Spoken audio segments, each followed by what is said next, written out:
Problemi është ligji shkelet, po kush nxjerr përgjegjësitë?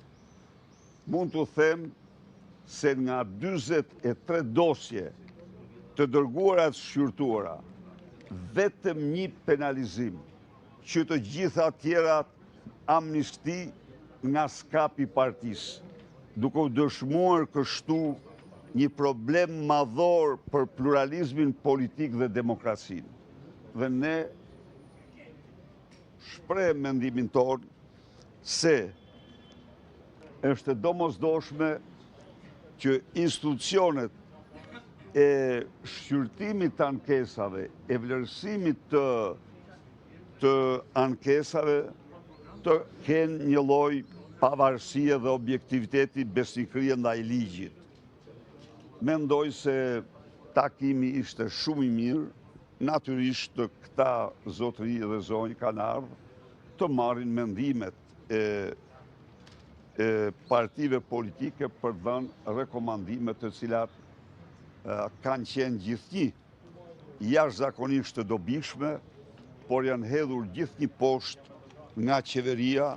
Mos harroni pak simbolin e refraktaritetit të organizatës kriminale me në krye Edi Ramën në rastin e Olta Xhashkës, e cila është një mekatare e jashtëzakonshme. Ju them unë ju, po, nuk e dini ju. Nuk e dini që është Olta. Olta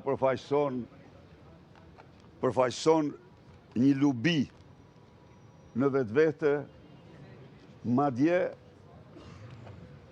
ka rrezik që ja kanë lakmi njëra tjetrës. Ka rrezik. I hapur për pyetje. Berisha, ju thatë që takimin në mes çështjeve që u diskutuan ishte edhe çështja e financimit të partive politike. Çështja kryesore, kjo ishte çështja. Por a është e vërtet që Komisioni Venecias ka shprehur mos dakordsi dhe ka kundërshtuar draftin e përbashkët të miratuar nga PS dhe PD në Komisionin e posaçëm të reformës jetore? Unë nuk di të ketë asnjë draft të përbashkët. Draft ka.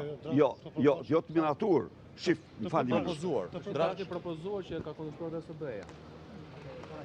Ka akoma opinion e Komisionit Venecias në lidhje me draftin.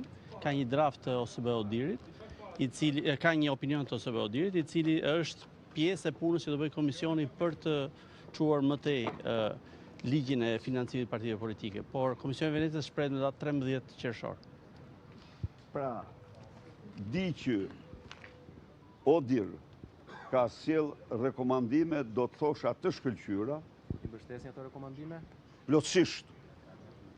Ka bërë një raport të shkëlqyer, të cilin pa diskutim që ne e përfillim dhe e marrim shumë parasysh, natyrisht presim dhe rekomandimet e Komisionit Venecias.